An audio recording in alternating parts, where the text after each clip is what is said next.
Ya, estamos grabando entonces. Volvemos a la guía. Les explicaba que vamos a escribir nosotros una crítica literaria de La leyenda del Monte de las Ánimas del escritor Gustavo Adolfo Bécquer. ¿Ya?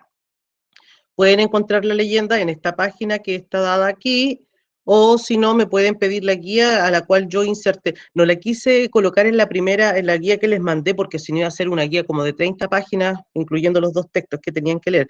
Pero bueno, ustedes verán ahí lo que sea. Y si es que quieren escuchar el audio, les decía que no se asusten, el audio dura como 50 minutos, pero es porque hay dos relatos. El primero, hasta el minuto 25, es El Monte de las Ánimas. El otro es otra cosa, no, si quieren después lo escuchan, pero no es lo que vamos a trabajar. ¿Ya? Vamos a empezar entonces con la lectura de la crítica. Pero, no, sí, ya. La noche de difuntos me despertó a no sé qué hora el doble de las campanas, el doble es el sonido. Su tañido monótono y eterno me trajo a las mientes, a la memoria, esa tradición que oí hace poco en Soria. Intenté dormir de nuevo, imposible. Una vez aguijoneada, la imaginación es un caballo que se desboca y al que no sirve tirarle de la rienda. Por pasar el rato me decidí a escribirla, como en efecto lo hice. Yo la oí en el mismo lugar en que acaeció, o sea, en Soria, y la he escrito volviendo algunas veces la cabeza con miedo cuando sentía crujir los cristales de mi balcón, estremecidos por el aire frío de la noche. Sea de ella, sea de ello, lo que quiera, ahí va como el caballo de copas. Hola, Eric. Chiquillos, acuérdense de escribir nombre, apellido y curso en el chat para que quede el registro, ¿vale? Ya. Esta es la primera parte de la historia, es como una introducción. Entonces, ¿qué se nos explica? Hay un escritor que dice que hace tiempo escuchó una historia y que la quiere escribir, pero cuando le empieza a escribir, empieza a sentir ese terror porque le da miedo esa historia. Es como cuando a nosotros nuestros papás nos cuentan esas historias de terror del campo, que vienen los brujos y todo eso, ya, es algo similar. Entonces él dice, acá nos explica que se va a poner a escribir la historia. ¿Ya? Él es el narrador heterodigético, está fuera de la historia, es en tercera persona y nos va a contar la historia de otros personajes. Capítulo 1. Atad los perros, haced la señal con las trompas para que se reúnan los cazadores y demos la vuelta a la ciudad. La noche se acerca, es día de todos los santos y estamos en el Monte de las Ánimas. Entonces, aquí hay una primera descripción, ya, si bien lo hacen en modo de diálogo, lo que hace este personaje es darnos cierta información. ¿Qué es lo que andaban haciendo? Andaban cazando. ¿Cuándo? En el Día de Todos los Santos, o sea, el 1 de noviembre, ¿ya? Y después el 2 de noviembre se celebra, ¿qué cosa? Les leo el chat. 1 de noviembre, Todos los Santos, y el 2 de noviembre, ¿qué se celebra? Eso lo deben saber ustedes, porque se celebra en todo el mundo. Bien, perfecto, es el Día de los Muertos. El que llegó, que no alcancé a ver el nombre, por favor, nombre, apellido y curso en el chat. Ya, pero Constanza, ya, no sé quiénes lo celebran en realidad, pero me imagino que los católicos. A eso iba, era una exageración. Ya, entonces, ya conocemos, anda un grupo de gente cazando y tocan el cuerno para que se reúnan, porque es el Día de Todos los Santos. Entonces, se acerca la noche y la noche anterior al Día de los Muertos, ellos le tienen un poco de respeto. Tan pronto, dice ella, hacer otro día no dejara yo de concluir con ese rebaño de lobos que las nieves del Moncayo han arrojado de sus madrigueras, pero es imposible. Dentro de poco sonará la oración de los templarios y las ánimas de los difuntos comenzarán a tañer su campana en la capilla del monte. Ya. Ahí nos entregan otra información más. El sujeto dice que si fuera otro día seguirían cazando, pero como es víspera al Día de los Muertos, una vez que empiecen a sonar las campanas, los templarios, que son los caballeros, van a empezar a salir de sus lugares y los muertos, en realidad, que son los templarios, van a empezar a habitar el lugar. ¿Ya? En esa capilla ruinosa, ¿quieres asustarme? Dice ella. Hola Isidora, coloca tu nombre, apellido y curso en el chat. Entonces, la muchacha, fíjense que no conoce o no cree mucho en la historia, pero el hombre, que después vamos a ver que se llama Alonso, él sí, porque él es parte de ese lugar. No, hermosa prima, tú ignoras cuánto sucede en este país, porque aún no hace un año que has venido a él desde muy lejos. Refrena tu yegua. Tú también, yo también pondré la mía al paso y mientras dure el camino te contaré la historia. Entonces, eh, los muchachos, yo les adelanto que ella se llama Beatriz y él se llama Alonso. Ellos son primos, ella viene de Francia, llegó a vivir hace un año acá por un tema de salud, que se cuenta más adelante, y desconoce ciertas costumbres. Y una de esas es justamente lo que va a suceder y lo que le va a contar ahora el primo. ¿Ya? Los pajes se reunieron en alegres y bulliciosos grupos. Los condes de Borges y de Alcudiel montaron en sus magníficos caballos y todos juntos siguieron a sus hijos, Beatriz y Alonso, que precedían la comitiva a bastante distancia. Mientras duraba el camino, Alonso narró en estos términos la prometida historia. Y ahora viene la historia. Entonces, fíjense que hay acá relatos enmarcados. Primero está el narrador principal que nos cuenta la historia que él va a contar, que le contaron, así, es como contaron, alguien le contó, que sí, ¿ya? La historia principal que se cuenta va a ser la de Alonso con Beatriz, y Alonso le va a contar a Beatriz otra historia. Entonces, hay varios relatos enmarcados o la caja china que nosotros vimos en unas guías anteriores. Este monte, que hoy llaman de las ánimas, pertenecía a los templarios, ya les dije que eran caballeros, hoy convento, cuyo convento ves allí, al margen del río. Los templarios eran guerreros y religiosos a la vez. Conquistada Soria a los árabes, el rey los hizo venir de lejanas tierras para defender la ciudad por la parte del puente, haciendo en ello notable agravio a sus nobles de Castilla, que así hubieran solo sabido defenderla como solo las conquistaron. Entonces aquí nos cuentan el conflicto que hubo entre los templarios y los nobles de Castilla, de Soria en este caso, específicamente. ¿Ya? Los templarios habían sido enviados por el rey, porque ustedes saben que los caballeros eran soldados y a la vez eran religiosos que servían al rey, todo lo hacían para su rey. Y el rey los mandó a conquistar ese lugar. Sin embargo, los nobles dijeron, oye, nosotros podemos acá solitos, así que no es necesario que vengan ustedes. Y empieza ese conflicto entre ellos, entre estas dos partes. Entre los caballeros de la nueva y poderosa orden y los hidalgos, que son los nobles de la ciudad, fermentó por algunos años y estalló al fin un odio profundo. Los primeros tenían acotado ese monte, donde reservaban casa abundante para satisfacer sus necesidades y atribuir a sus placeres. Los segundos determinaron organizar una gran batida en el coto, a pesar de las severas prohibiciones de los clérigos con espuelas, como llamaban a sus enemigos. ¿Ya? Entonces, los templarios estaban bastante bien, comían, qué sé yo, era un buen lugar para ellos. Sin embargo, los hidalgos veían que los otros estaban comiendo todo lo que les pertenecía, por lo tanto, que organizaron una, una acción para que se fuera. Hundió la voz del reto y nada fue parte a detener a los unos en su manía de cazar y a los otros en su empeño de estorbarlo. La proyectada expedición se llevó a cabo. No se acordaron de ella las fieras. Antes las tendrían presente tantas madres como arrastraron sendos lutos por sus hijos. Aquello no fue una cacería, fue una batalla espantosa. El monte quedó sembrado de cadáveres. Los lobos a quienes se quiso exterminar tuvieron un sangriento festín. Por último, intervino la autoridad del rey. El monte, maldita ocasión de tantas desgracias, se declaró abandonado y la capilla de los religiosos, situada en el mismo monte y en cuyo atrio se enterraron algunos amigos y enemigos, comenzó a arruinarse.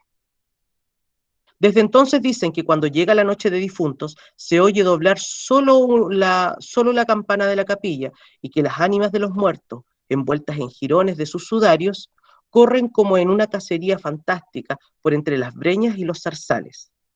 Los ciervos braman espantados, se refiere a los animalitos, los lobos aúllan, las culebras dan horrorosos silbidos y al otro día se han visto impresas en la nieve las huellas de los descarnados pies de los esqueletos. Por eso en Soria le llamamos Monte de las Ánimas. Y por eso he querido salir de él antes que cierre la noche. Hasta ahí contaba Alonso.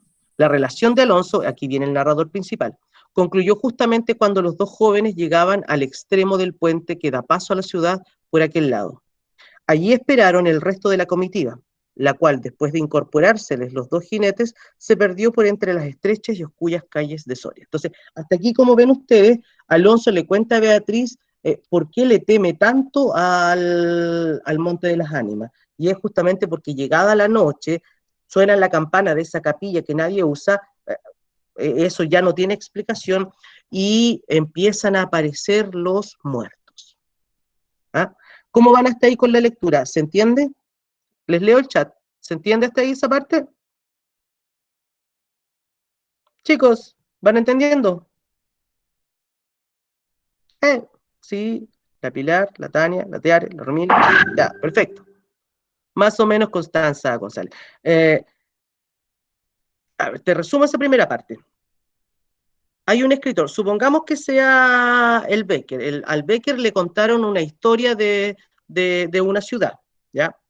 Él fue a esa ciudad y un día en la noche se pone a escribir la historia, porque ya se la habían contado varias veces, se pone a escribir la historia, pero en la medida que va escribiendo la historia empieza a sentir ese terror, ¿ya? Esa es la introducción. Luego viene la primera parte, el primer capítulo, que es en donde se nos presenta a los personajes principales, Beatriz y Alonso. Ellos son dos primos jóvenes que se gustan más o menos, ¿ya? Y andan cazando, porque en ese tiempo, estamos hablando del 1800, los nobles se acostumbraban a salir a cazar lobos y zorros, ¿ya? Como hemos visto en muchas películas. Ellos andaban cazando y Alonso se apura para que regresen todos y no se queden en el monte, porque él, de alguna manera, se infiere que le tiene miedo al lugar. ¿Por qué le tiene miedo? Le dice la prima, ¿ya? No, debe estar chamullando, exageras, como por decir, ¿ya? Le dice Beatriz. Entonces le dice, no, mira, te voy a contar la historia. Y la historia es que el rey mandó a los templarios en la Edad Media, muchos años atrás, siglos atrás, mandó a los templarios a que vayan a salvar esa tierra de Castilla de parte de los árabes, ¿ya? Y los nobles que estaban ahí se sintieron pasados a llorar y dijeron, oye, ¿qué les pasa? Nosotros podemos hacer eso. Y empezó un conflicto entre esas dos partes, entre los templarios, que eran caballeros religiosos, y los nobles de Soria. Y como los caballeros, los templarios, les gustó el lugar y tenían casa y comida, toda la cosa, casa con Z, de cazar, cazaban animales y comida, se empezaron a quedar y eso molestó todavía más a los hidalgos, ¿ya? O a los nobles, y entraron en batalla. Tanta fue la batalla, tan sangrienta, que terminaron todos muertos, ¿ya? Y el rey dijo, esto no queda para nadie, y se abandona el lugar, ¿ya? Y nadie se quedó a vivir en ese lugar. Y entonces dice la leyenda, cuenta la historia, Alonso le está contando a Beatriz, que una vez que son las 12 de la noche, suena una sola campana de esa iglesia que quedó abandonada y empiezan a salir todos los muertos que habían quedado en ese lugar. Constanza, ahora sí, voy a tomar agüita.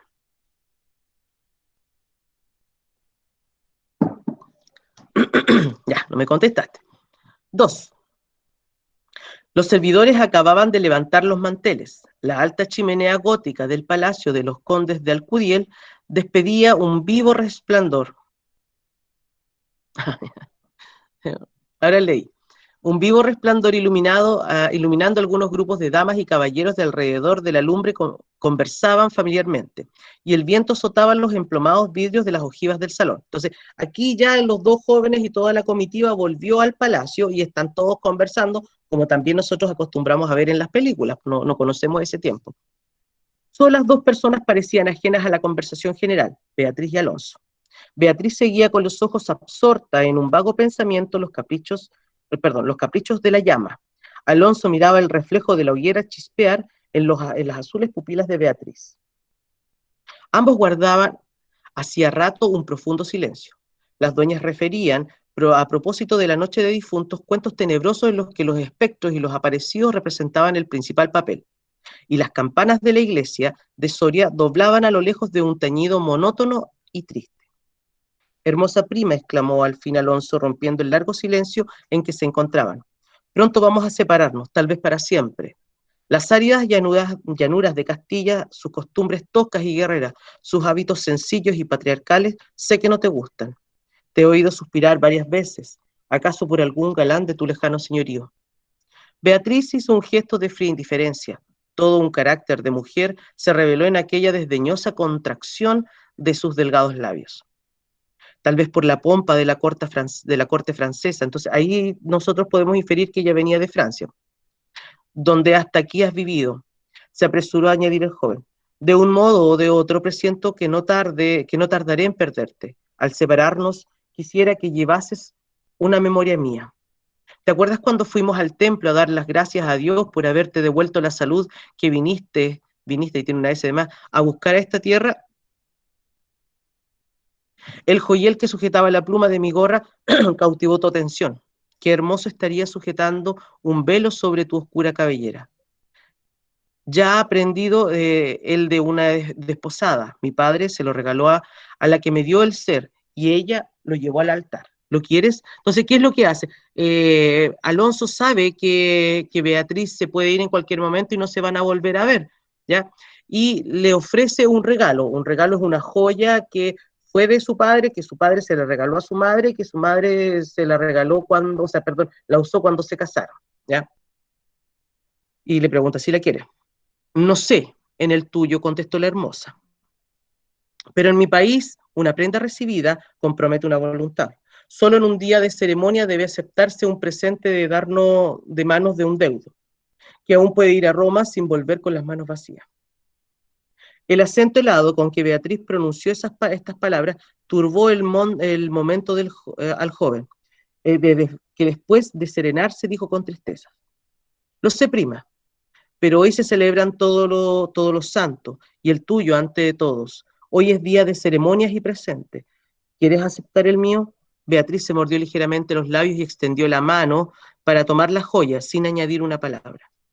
Los dos jóvenes volvieron a quedarse en silencio, y volvióse a oír la cascada de voz de las viejas que hablaban de brujas y de trasgos, y el zumbido del aire que hacía crujir los vidrios de las ojivas, y el triste monótono doblar de las campanas.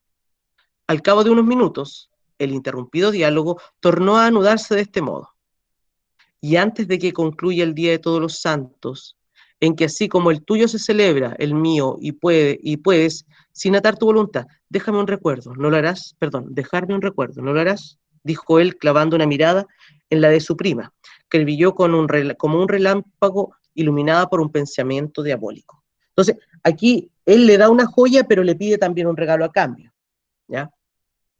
¿Por qué no?, exclamó ésta, llevándose la mano al hombro derecho como para buscar alguna cosa entre los pliegues de su ancha manga de terciopelo bordado de oro. Después, con una infantil expresión de sentimiento, añadió: ¿te acuerdas de la banda azul que llevé hoy a la cacería y que por no sé qué emblema de su color me dijiste que era la divisa de tu alma? Sí, dice él. Pues se ha perdido. Se ha perdido y pensaba dejarla como un recuerdo. Se ha perdido. ¿Y dónde?, preguntó Alonso, incorporándose de su asiento y con una indescriptible expresión de temor y esperanza. No sé, en el monte acaso. En el monte de las ánimas, murmuró palideciendo y dejándose caer sobre el sitial, en el monte de las ánimas. ¿Qué creen ustedes que va a hacer Alonso? ¿Va o no va? ¿Va a buscar eso o no? Díganme, díganme. ¿Va Alonso a buscar esa cinta? Díganme mientras tomo agua. Abra sus micrófonos nomás, para que no escriban. Chiquillos, hey, María José, ¿se escucha lo que hablo o no? Estoy sola. Sí, claro, sí. Ah, ya pues chiquillos, respóndame. Ella le ofrece una cinta que le había gustado, que le había llamado la atención a Alonso, y le dice que la perdió en el Monte de las Ánimas. La Constanza dice que sí iba a buscarla. ¿Qué dice el resto? Sí, Sí, ya. ¿Y qué pasa? ¿Vuelve con la cinta? sí, Bien, sí, la mayoría dice sí. sí. ¿Vuelve con la cinta? Sí, dice Fabián. Sí, dice la Moira. Ya, veamos. ¿Se casan después o no? ¿Qué dicen ustedes? ¿Se casan los primos? Son primos. Pero si antes se casaban entre primos, eso era antes. Y los... No voy a decir mejor. Ya, sigamos. Luego prosiguió una voz entrecortada y sorda. Tú lo sabes, porque lo habrás oído 1000 veces en la ciudad. En toda Castilla me llaman el rey de los cazadores, no habiendo aún podido probar mis fuerzas en los combates como mis ascendentes, su familia anterior. He llevado en esta diversión, imagen de la guerra, todos los bríos de mi juventud, todo el ardor, que me voy a perder. Sac es Tomás. Hola, Tomás. Casando. Se siguen casando por San Antonio. Ya, Constanza. Tomás, tu nombre, apellido y curso en el chat, por favor. Vamos, en la mitad de la clase, ¿ah? Bien tarde llegaste, me perdí. Ya. Dice, no habiendo aún podido probar mis fuerzas en los combates como mis ascendentes, he llevado a esta diversión, imagen de la guerra, todos los bríos de mi juventud, todo el ardor hereditario de mi raza. La alfombra que pisan tus pies son despojos de fieras, que he muerto por mi mano. Yo conozco sus guaridas y sus costumbres, y he combatido con ellas de día y de noche, a pie y a caballo, solo y en batida, y nadie dirá que me ha visto huir del peligro en ninguna ocasión. Otra noche volaría por esa banda y volaría gozoso como a una fiesta, y sin embargo esta noche, ¿a qué ocultártelo? Tengo miedo. ¿Oyes? Las campanas doblan. La oración ha sonado en San Juan del Duero. Las ánimas del monte comenzarán ahora a levantar sus amarillentos cráneos de entre las malezas que cubren sus fosas. Las ánimas. Ahora sola vista puede helar de horror la sangre del más valiente, tomar sus cabellos blancos o arrebatarle en el torbellino de su fantástica carrera como una hoja que arrastra el viento sin que se sepa dónde. Ya, fíjense que aquí el propio Alonso da a conocer sus características, es un hombre súper valiente, dice que si bien no ha peleado en batalla, en las casas, en la cacería en la cual han dado, ha podido demostrar todo su valor, ¿ya? Y dice que todas las alfombras que tienen en el palacio han sido de animales que él ha matado, ¿ya? O sea, no sé, por un lobo, no sé qué cosas habrán ahí en España, no tengo idea, pero lobos me imagino, ¿ya? Entonces, él dice que él no le teme a nada, excepto a los muertos. Entonces, él dice, asume que le tiene mucho miedo, le tiene pavor a esta noche, ¿ya? De aquí en adelante siguen ustedes solitos, ¿ya? ¿Lo terminan de leer en sus casas después de la clase? Para que queden ahí con la bala basada, la bala metida. No les queda mucho, le quedan como dos páginas, ¿no? Ya. Ahora, ¿qué es lo que tienen que hacer? Obviamente, primero tienen que terminar de leer todo el texto, todo el relato, ¿ya? Ahí ustedes van a ver si es que se casan, si va a buscar la cinta, qué es lo que pasa, que en realidad es un final que no se esperan, por cierto, eso les voy a adelantar. Pero ¿qué es una crítica? Decíamos que la crítica es un análisis valorativo de una obra literaria. Cuando hablamos de análisis valorativo, estamos hablando de exponer de qué se trata, pero también comentarla, ¿ya? Por lo tanto, ya les decía, tienen que terminar de leer la obra, tienen toda la tarde para terminarla y escribir su crítica. Y vamos nosotros a trabajar la crítica en las 4 partes, que es la misma estructura que ustedes tenían en la guía anterior, ¿ya? Entonces, la crítica tiene la primera parte, que es un resumen, o sea, ¿de qué se trata la historia? ¿Quiénes y cómo son los personajes principales, por ejemplo? ¿Qué motivaciones tienen? Esas respuestas podrían ayudarles a ustedes a escribir ese parrafito de resumen que tiene que ser redactado en este espacio. Ojalá del mismo color, chiquillos, traten de no salirse de eso, ¿ya? Luego viene una presentación, que aquí vamos a contextualizar brevemente de qué se trata la obra. Y para eso ustedes tienen que buscar en internet alguna información de las leyendas de Becker, por qué él las escribe, ¿ya? O cuál es la característica de esas leyendas de Becker. Algo bastante sencillo, no es una investigación de una biografía ni mucho menos, sino que simplemente es saber cuáles son las motivaciones que tiene Becker al escribir sus leyendas, ¿ya? Y eso después lo van a escribir en este párrafo que todavía es más chiquitito. Una tercera parte es el comentario. Ustedes, como autores de la crítica literaria, tienen que decir qué les parece este cuento, si les gustó o no les gustó, y lo más importante es por qué razón les gustó y por qué razón no les gustó. Y en este caso ustedes pueden extraer fragmentos del relato, copiarlo, o sea, por ejemplo, bueno, ahí hay un ejemplo más abajo, así que lo van a ver. Y por último, la conclusión es que principalmente lo que van a decir es que si recomiendan o no y por qué lo recomiendan, pero ese por qué que no sea lo mismo que ya se dijo, sino que una síntesis de lo que se dijo, ¿ok? Vamos entonces acá en este cuadro es en donde ustedes tienen que escribir su crítica, ¿ya? Por ejemplo, yo le puse un título, El amor y el horror en el monte de las ánimas. ¿Mm? Ustedes igual tienen que poner uno, no van a colocar el mismo, pero coloquen uno, que sea adecuado a lo que están escribiendo. ¿Ya? El resumen dice, El monte de las ánimas relata la historia de dos primos, Alonso y Beatriz. Mientras vuelven de cacería, él le cuenta la historia del nombre del monte de las ánimas. ¿Ya? Y ahí dejé eso en espacio en blanco para que, de qué se trata. De qué se trata por qué se les llamó el monte de las ánimas. Díganme ustedes, abran su micrófono y díganme por qué, a propósito de qué se llama el monte de las ánimas.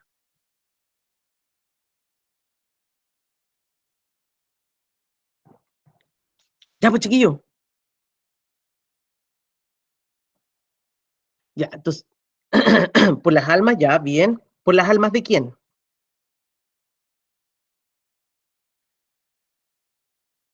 De las almas estamos hablando de los muertos. ¿Quiénes murieron en ese monte?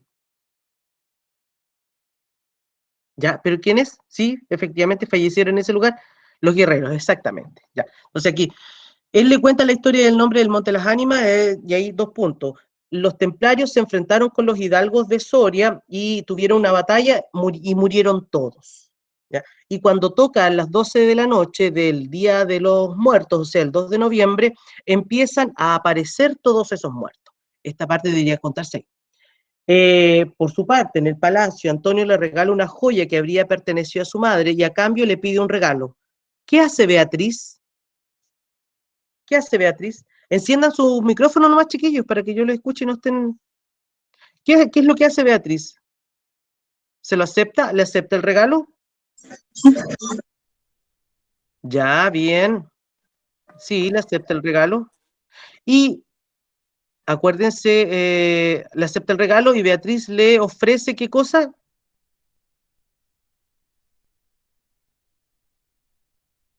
¿Qué le ofrece Beatriz? Le ofrece la cinta, una cinta, bien Constanza, le ofrece una cinta y Alonso a cambio o sea, le dice a propósito de eso que tiene miedo de ir a buscarla al monte, pero Beatriz le responde con encía porque todavía no era parte del lugar, entonces no le tenía tanto miedo. Entonces responde con encía. Y ahí, ¿qué es lo que sucede después? Chiquillos, acá en el resumen ustedes no pueden contar el final. Ustedes deben conocerlo, pero no pueden contar el final. ¿Ya? Luego dice, en la presentación, esta historia es creada por el poeta español Gustavo Adolfo Bécquer. Además de poesía, él escribe un libro de leyendas en el año, y ahí ustedes tienen que averiguarlo. Y se caracteriza por presentar y describir paisajes de terror, como es el caso del Monte de las Ánimas. Ahí pueden escribir más ustedes si quieren, un poco más, no tanto más, pero la idea siempre es contextualizar la obra. Entonces podríamos decir, en este caso representa la historia popular de España o de la región de Castilla de España. Podría ser eso, qué sé yo. En los comentarios aquí solamente puse ideas con las cuales ustedes pueden trabajar, ¿ya? Que ustedes tendrían que por lo menos considerar alguna de esas ideas. Supongamos que a mí me gustó porque hay relatos enmarcados, yo voy a trabajar eso. El texto es muy interesante porque en cuanto a la estructura se presenta la técnica narrativa de la caja china o relato enmarcado. Podemos observar que hay un narrador principal que cuenta la historia que los lugareños le contaron en Soria y inmediatamente relata la historia de dos primos que sufren de bla, bla, no voy a contar porque si no voy a llegar al final, ¿ya? Entonces ahí nos muestran los relatos enmarcados, por ejemplo, ¿ya? Ahí sería suficiente. O sea, que ustedes expliquen el concepto, por qué les gustó, qué sé yo, que lo encuentran bueno. O por otro lado podría ser, por un lado, está muy bien trabajado el terror, puesto que hay ideas como frecuentemente, ya no sé, pues ahí pueden buscar las diferentes palabras que se utilizan o algunos fragmentos del texto que obviamente describan un poco del terror. Sin embargo, podemos decir de que como el texto fue escrito en 1800, las descripciones son hechas con palabras que ya no se utilizan y es muy difícil de entender. Podría ser algo que no me guste del relato, ¿ya? U otra podría ser la parte del noviazgo, ¿ya? Me gustó la historia porque se trata de dos muchachos que se gustan y uno hace un esfuerzo por el otro, qué sé yo. O no me gustó porque en realidad lo que se iban a casar entre primos y eso es muy raro en este tiempo comprenderlo. Y además de eso, el hombre se somete a la mujer o a los caprichos de la mujer, no sé, ahí ustedes pueden ponerle, dependiendo del punto de vista que ustedes quieran. Entonces, tienen diferentes temas para hablar. No es necesario que los desarrollen todos, con uno que desarrollen es suficiente. Ahora, esto es un ejemplo, ¿ya? Tampoco es una obligación que desarrollen esto. Si a ustedes les llamó la atención otra cosa, bueno, hablen de eso otro. Yo simplemente les estoy como ayudando un poco más en el desarrollo de esta parte que es el comentario. Y la conclusión, que es el último párrafo, comenzamos con el conector en conclusión. Yo les dije que podían utilizar otros igual, me parece mucho que están en... ¿Dónde les dije? En la clase anterior fue. En conclusión, finalmente, ahí pueden utilizar algún conector que sea para finalizar el texto. En esta leyenda encontramos muy retratadas las características de, y ahí bla, bla, bla, a partir de lo que hayan visto en el comentario. Por eso no se puede colocar la idea, porque esto tiene que ser en función de esto, una síntesis de lo que se habló acá en la parte del comentario. Por eso recomiendo su lectura o por eso en realidad no vale la pena leerla. Ya. Ahí ustedes verán cómo van a manifestar su percepción respecto de la obra. Ahora, respecto de lo que yo les decía, el relato enmarcado, yo les hice un dibujito acá. Supongamos que este sea que un escritor cuenta un relato y expone su miedo. Él cuenta la historia de Alonso y Beatriz, ¿ya? De los dos muchachos que eran primos y que estaban enamorados, que por lo menos se gustaban. Y en esta historia hay otro relato enmarcado que es la que cuenta Alonso a Beatriz. Alonso le cuenta la historia de que tuvieron los templarios con los hidalgos y que se mueren todos, y a propósito de eso, el monte se llama el Monte de las Ánimas en Soria. ¿Ya? Y aparte, al final, en el cuarto capítulo, que son 4 capítulos, el cuarto súper chiquitito, un hombre cuenta algo más, no les voy a adelantar, pero esto tiene relación con esto que está acá, ¿ya? Y este es el que cuenta, sigue contando esto, lo que le contó este otro. Entonces, hay por lo menos 3 relatos enmarcados, ¿ya? Para que ustedes puedan entender un poco más el texto. Este sería la parte de la introducción, este es el capítulo 2, perdón, 2, 3, 2 y 3, este es el capítulo 2 y este es el capítulo 4, ¿ya? Y una vez que tengan escrito su comentario, chiquillos, les voy a pedir que traten de trabajar en parejas, porque así se pueden ayudar y yo les puedo ayudar a corregir también sus trabajos si es que necesitan ayuda, porque si son los 30 o 60 chiquillos que deben el trabajo, yo voy a terminar el día del níspero leyendo esa cantidad de trabajo, ¿ya? Acuérdense que es un trabajo atrasado y ustedes igual, entre ustedes mismos, colabórense, ¿ya? Eh, ¿Presenta todas las partes de la crítica, sí o no? Si falta una, va a ser sí, pero si faltan dos, va a ser no, ¿ya? Porque tienen que estar todas las partes. Una podría faltar, pero no el resto. Están las cuatro en eso, perdón, las cinco partes en ese cuadrito de arriba. El texto expresa de manera clara un juicio acerca de la obra, aquí se refiere al comentario, ¿ya? Efectivamente, qué es lo que analizaron, qué es lo que vieron de la obra, ¿ya? Los comentarios se encuentran fundamentados con ejemplos de información de la obra, y aquí tienen que citar la obra, hacer citas, ya les decíamos, entre comillas, que sí, ¿ya?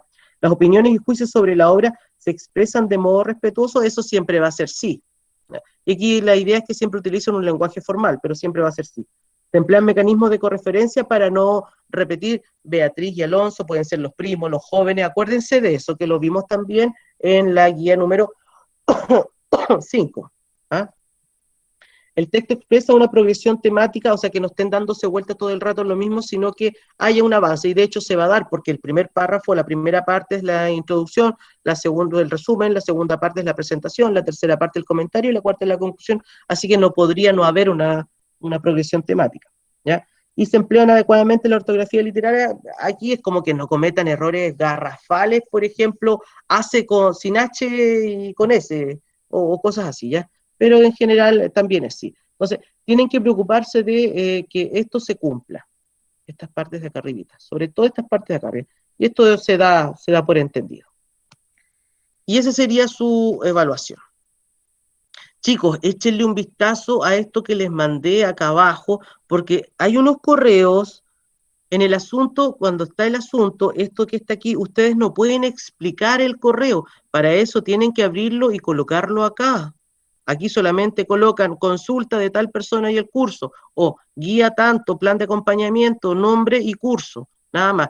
Y acá es donde ustedes explican. Si tienen una duda, pregúntenla en la parte del cuerpo, ¿ya? Esto, el cuerpo. Entonces, échenle un vistazo a esto, ¿ok?